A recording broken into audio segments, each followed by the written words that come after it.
Saya tertarik poin Paul Dickson dalam topik kemiskinan.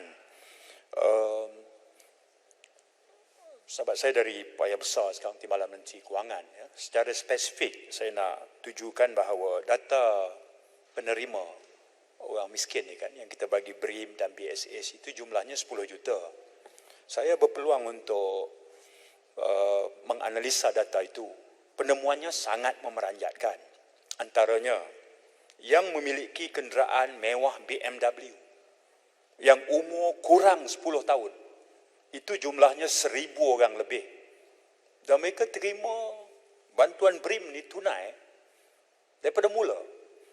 Okay. Cuma yang terkini, setelah saya maklumkan kepada Menteri Kewangan yang lepas, dia keluarkan. Okay.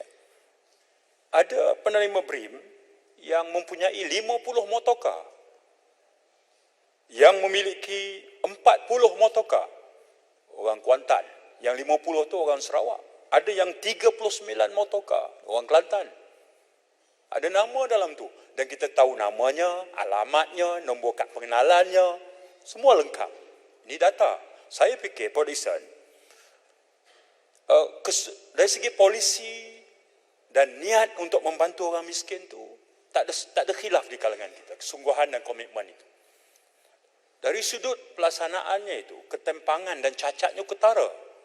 Saya perhatikan, saya sempat menghadiri taklimat Dr. Amjad asal Palestin yang attach dengan kerajaan dalam satu kajian bersama Dr. Jomo yang diminta buat oleh EPF. Saya hadir waktu taklimatnya kepada bekas Timbalan Perdana Menteri. Antara yang memeranjatkan ya, terhadap segmen bantuan BRIM. Di mana yang disebut kebocoran dimaksud oleh Paul Dickson tadi? Dia berlaku di sini. Dia kata di Lembah Kelang, data yang mereka temui, 7 daripada 10 isi rumah yang layak terima BRIM tercicir, tak masuk. Jadi kalau kita bentangkan angkanya nampak begitu baik, tapi tak sampai. Dan inilah akhirnya yang lebih membimbangkan apabila baru ni sahabat saya dari Jeli mengumumkan poverty line income yang baru. Ini bukan soal kain sarung, tapi ini soal garis kemiskinan. Saya fikir dengan angka itu sekarang, hampir separuh daripada kaki tangan awam kita masuk kategori miskin. Ya. Dan apakah komen Paul Dickson dalam perkara ini? Paul Dickson boleh saya... Pertama, Titiwangsa,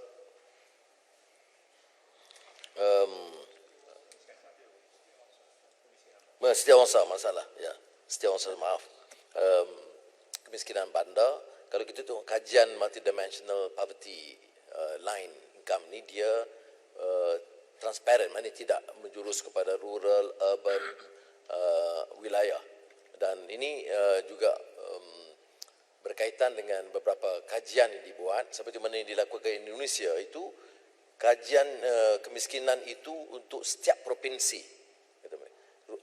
Urban, rural, kota, desa, kota, desa. So lihat, saya kurang suka istilah luar bandar. Saya ini pengikut Engku Aziz. Luar bandar ini always urban bias. Kita mengapa kita tak kata luar desa kota itu? Di kota, desa, bandar, desa, atau kawasan pedalaman. Jadi bukan bandar, luar bandar.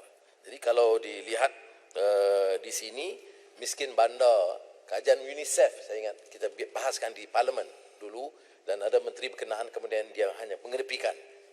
Tidak ada asas, kata dia. Padahal kajian itu kajian yang agak teliti, yang mengejutkan tentang kedudukan kemiskinan bandar dari sudut kesihatan dan dari sudut perumahan dan pendidikan, yang sangat membimbangkan. Pontian menyebut tentang soal pendidikan, saya setuju. Di antara kekuatan dasar ekonomi baru, walaupun banyak kelemahannya kerana lebih banyak menjaga golongan elit di atas, tetapi kekuatan kejayaan besarnya ialah mobiliti sosial, vertikal, akibat dari peluang pendidikan. Ya, sekolah menengah sains, maktab rendah sains mara, kemudahan itu yang memberikan peluang kepada anak-anak muda yang kurang berpendidikan, yang kurang keluarga yang dari pendapatan rendah dapat menjadi golongan profesional dan memperbaiki kedudukan hidup mereka. Saya akui saya bukan dari kategori anak orang miskin. Ayah saya ahli parlimen UMNO. Itu maklumat Setiausaha Agung UMNO. Pak Dixon, boleh saya dapat boleh saya mencelah? Bulim Bandar Baru memberikan suatu pandangan yang sangat penting.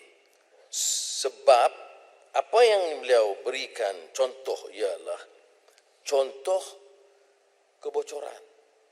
Kalau tanya saya, Menteri Ekonomi harus bagi perhatian. Yang di Kelantan yang ada 39 motorkar yang ambil BRIM tu, minta dia bayar balik.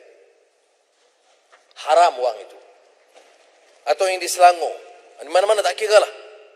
Yang di Sarawak yang ada 50 motorkar, ambil wang BRIM selama bertahun.